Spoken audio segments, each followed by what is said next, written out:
পাশে এলাকার জীবনে গাড়ি চালাই নাই স্যার, আমি খুব কষ্ট আছি স্যার। ভাড়া রিক্সা স্যার, আমি এলাকা মনে গাড়ি নিয়ে আসি নাই, আমার যাত্রী নিয়ে এসে এলাকা কিছু বললে স্যার। আমি জানি না, এই ৬-৭ মাস হলে স্যার, আমি শুনি নাই স্যার। কি করুন স্যার, আমার মরা করা বুদ্ধি নাই স্যার। ভাড়া রিক্সা আমার নিজেরই খাবার নাই স্যার। আমি তো জানি না স্যার, আমি জানতাম না। মালিকে তো জানা, এখান থেকে তো আগে আগে গাড়ি আসছে কয়টা স্যার, আগে আসছে দেখে তো ইনপুট করছে, যে ইনপুটকারী তাকে আগে বন্ধ করতে দেবো, তারপরে জনগণের যে রিক্সার যে শ্রমিক, কেউ দিনমজুর যারা মনে করে যে বাড়ি করে এটা একটা রিক্সা করছে, এখন বন্ধ করলে তারা যাবে কোথায়? তাদেরও পথ করতে হইব। এখন বন্ধ করার রাইট আছে, এগুলো আপনার চাই, বন্ধ করুন।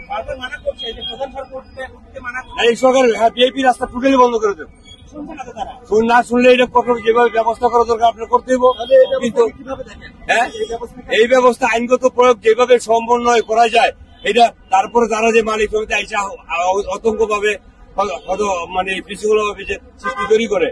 সমবেদনা জানাচ্ছেন নাকি ক্ষোভ প্রকাশ? আমি চাচ্ছি যে বিআইপি রোড এগুলার থেকে এই অটো রিক্সা মানুষের অনেকে পঙ্গু হচ্ছে, অনেকে রাস্তায় অনেক ক্ষতি হচ্ছে, কিন্তু অটো রিক্সাগুলো নিয়ন্ত্রণে থাকুক, অটো রিক্সাগুলো একটু নিয়ন্ত্রণে যাক, ঢাকার সিটিতে সেটা আশেপাশে থাকুক, মেইন রোডে না থাকুক। দর্শক, আমরা ইতিমধ্যে একজন পথচারী লোকের সঙ্গে কথা শুনতে পেয়েছি। আমরা আরেকটু পথচারী লোকের সঙ্গে একটু কথা বলি। আমরাও চাইবো auto rickshaw, main road auto rickshaw বন্ধ করি, আমরা সবাই চাই। এটা সবার জন্য ভাই সমস্যা হচ্ছে ভাই, ওরা উল্টা পাল্টা চালা করছে। দর্শক, ইতিমধ্যে আরেকটা অটো রিক্সা আমরা দেখতে পেয়েছি, সেও হাই রোডে চলে এসেছিল। আমি তার সঙ্গে একটু কথা বলবো। তুমি জানতা না যে হাই রোডে চলা নিষেধ? আমি নতুন আসছি মামা। সবাই কি নতুন? যে কদিনে দেখতে নতুন কতদিন ধরে ঢাকায়? 3-4 দিন হলে। আগে কি করতেন আপনি? আর কোনো কাজ করিনি। আপনি জানেন যে সরকার নিষেধ করে দিয়েছে হাই রোডে চলাচল নিষেধ অটো রিক্সা? নতুন আসি, আর আমি জানি না। আপনার অটো চালানোর আগে আপনার নিয়ম কানুন জানা উচিত ছিল কিনা? না, আমি আসবে হলাম 3 দিন, 3 দিন হলাম আসবে।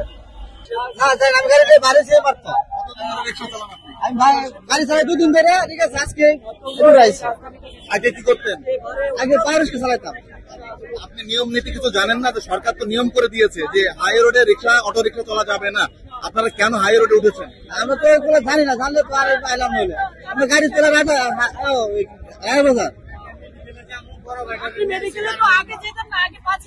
ঠিক আছে, 5 আগস্টের পরে আমরা তো গাড়ি নিয়ে হাই রোডে চলাচল অটো রিক্সা নিষেধ করেছে সরকার, তারপরে কেন হাই রোডে আসছে? স্যার মেডিকেলে যাবার লেখা ওদিকে আটকে ছিল, স্যার বুঝাইছে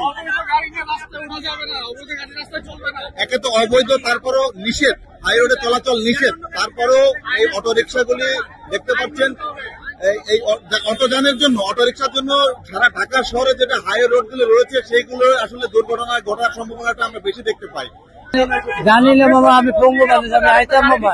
কতদিন ধরে রিক্সা চালান আপনি? আমি তো জানি না, আজকে আমি মামা অসুস্থ করে 15 দিন পরে আজকে গাড়িটা হপায় বাইরে করি। এই ঘটনা তো সরকার অনেক আগেই করে দিয়েছে যে হাই রোডে চলাচল নিষেধ, আপনারা জানবেন না কেন? মামা আইতাম না মামা। হ্যাঁ মামা, আমি তো জানি না যে গাড়ি আটকে, তো নাইলে তো আমি আইতাম না। আপনাদের একটা নির্দিষ্ট রাস্তা করে দিয়েছে না সরকার, যে এর মধ্যে থাকবেন?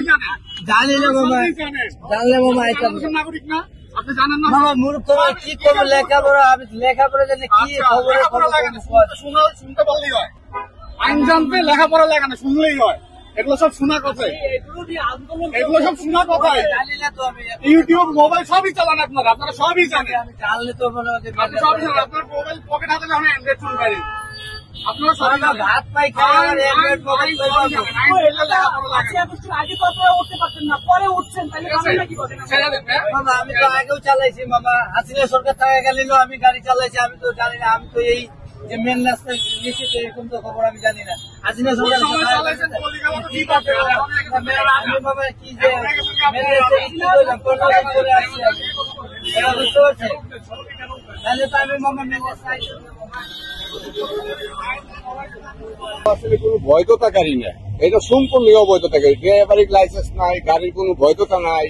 তারপরে আপনার ঢাকা শহর একটা রাজধানী শহর, এই দেশে মনে করেন যে বিভিন্ন জায়গার লোকজন চলাফেরা করে, বিভিন্ন বিদেশি কূটনীতিরা আছে। এই দেশে যদি একটা রাজধানী শহর এইভাবে একটা ব্যাটারি রিক্সা আবর্জনা করে, তাহলে ওই শহরের ভাবমূর্তি থাকে না, এটা আমাদের ধারণা। ওদের তো আসলে সরকার একেবারে নিষিদ্ধ করে নাই, ওদেরকে বিভিন্ন রোডে চলাচল করা নিষিদ্ধ করেছে, যেমন হাই রোডে, এক্সপ্রেসওয়ে রোডে। তারপর ওরা মেন রোডে আসে, সেই কারণে সিটি কর্পোরেশন এদেরকে ধরে নিয়ে যাচ্ছে, এদের রিক্সাগুলো নিয়ে যাচ্ছে, মজুত করছে। তো এটা আসলে সিটি কর্পোরেশন সঠিক করছে কিনা? এটা সঠিক। আমার এই দেশে বসবাস করতে হলে দেশের আইন মেনে চলতে হবে। সরকার যে আইন পাঠাবে ওই আইনে আমার মেনে চলতে হবে। আমি দেশের নাগরিক, এই দেশের আইন মেনে চলতে হবে, ব্যাস। এক হিসেবে ভালোই হচ্ছে, মনে করেন এরা রোডে ঘাটে উইটা যে কোনো সাথে অ্যাক্সিডেন্ট করে, কিন্তু এদিক সেদিক মানে না, রোড ঘাটে যেভাবে এইভাবে চালায়, আমগর জন্য আরো বেশি ক্ষতি।